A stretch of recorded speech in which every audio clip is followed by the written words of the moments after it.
All right, in this video, we're going to talk about composition of functions. Essentially, we're going to use multiple functions to plug in inputs to get outputs.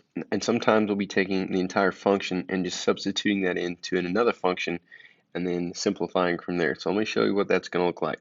So in this first example, we start with these two functions. We have g of t and h of t.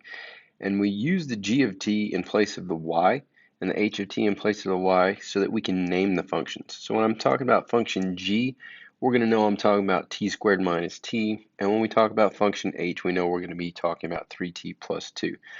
So if you look at the first part, so I have g of h of 5. Okay?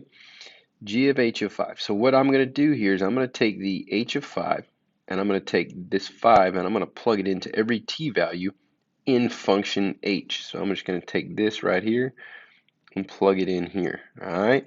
So here's what that looks like. So we have h of 5 is going to equal 3 times 5 plus 2. And when I evaluate that, I'm going to end up getting 3 times 5 is 15 plus 2 is 17. So now what we're going to do is we know that 17 is h of 5, right? So I'm going to replace this h of 5 with that 17. So what my new function is going to be is g of 17. And now what I'm going to do is take this 17, plug it in to both of those t's there.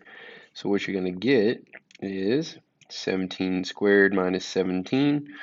And when I finish all of my evaluations, square 17 and subtract 17, I'm going to get 272.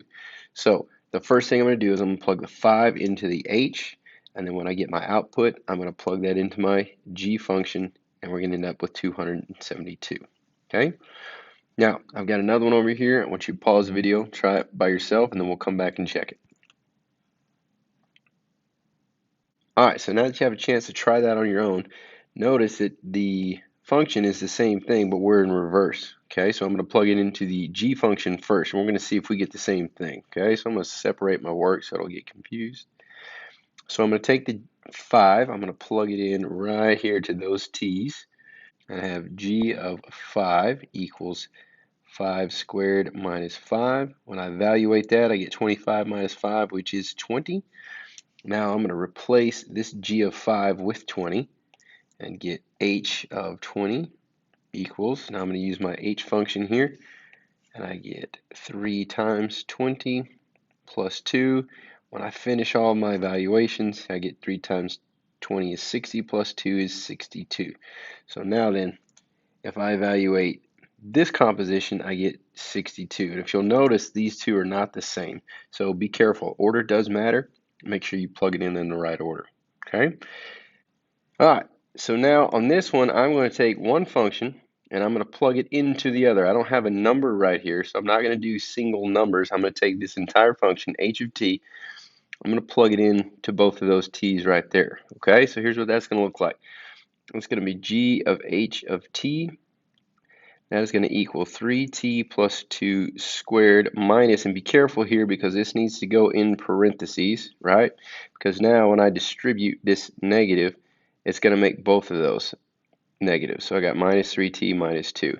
Also be careful here, a lot of people want to just distribute the 2 and they want to say, okay, that's 9t squared plus 4, but that's not it. Okay, very common mistake to make. You have to remember I have 3t plus 2 times 3t plus 2. So now I have to distribute the 3t to both and the 2 to both, and what I get when I do that is going to be 9t squared plus 6t plus 6t plus 4, and I still have my minus 3t and minus 2 over here.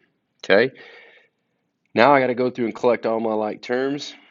9t squared is the only one that is like, and we have 6t, 6t, and minus 3t, so that's 12t minus 3t is going to be 9t. And then we have plus 4 and minus 2 is going to end up giving us, which is going to end up giving us plus 2. So the function g of h of t is just this part right here. So I just took one function, plugged it into the other one. Okay, so now you should pause the video, try it again, come over here and do the same thing, but now we're going in the reverse order. We're going to see what happens. So pause that video, try it on your own. So now that you had a chance to try this on your own, let's take a look at it. I'm going to take the g of t and plug it into my h of t. So I'm just going to take this whole thing, I'm going to plug it in right there where that t is. So here's what that looks like. I have h of g of t is going to equal 3 times t squared minus t plus 2. Just take my 3, distribute it. I get 3t squared minus 3t plus 2. So h of g of t equals 3t squared minus 3t plus 2. That one was a little easier because I didn't have to do the distributive part right here. I just had one single number to distribute, no like terms to collect, so that one's just a little bit shorter. So here's what you're going to notice again, like we said before, order does matter, so I did it in reverse order, and again, I got something that was totally different in each one of those right there. Okay? All right, so let's move on to the next one. Here, it's a very similar thing, except now we have a table. We got a table of values. So I still have two functions. I have function f and function g. So all this table means is if I take 0, plug it into f, I get 7. Okay? If I take 0, plug it into g, I get 10. If I take 1, plug it into f, I get 6. If I take that same one, plug it into g, I get 7. And that's the same all the way down there. So we're going to have to evaluate two things here, right? So the first one, I'm going to take g of 5. So if I take g of 5, so if I take x, right, and I plug it into g, I'm going to get 8.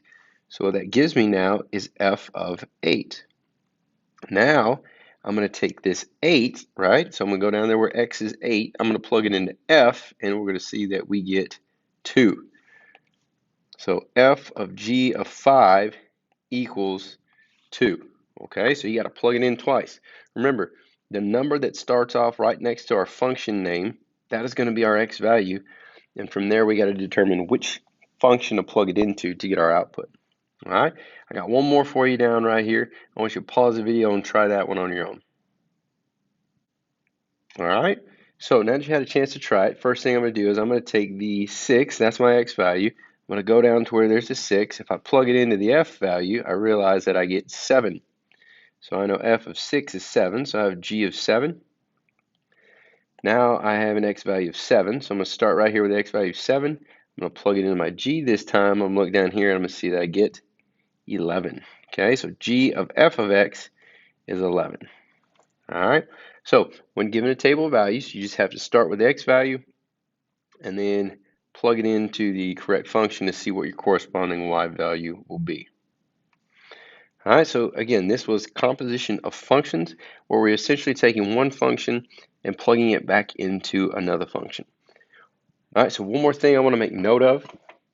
Another way to write this is g.h.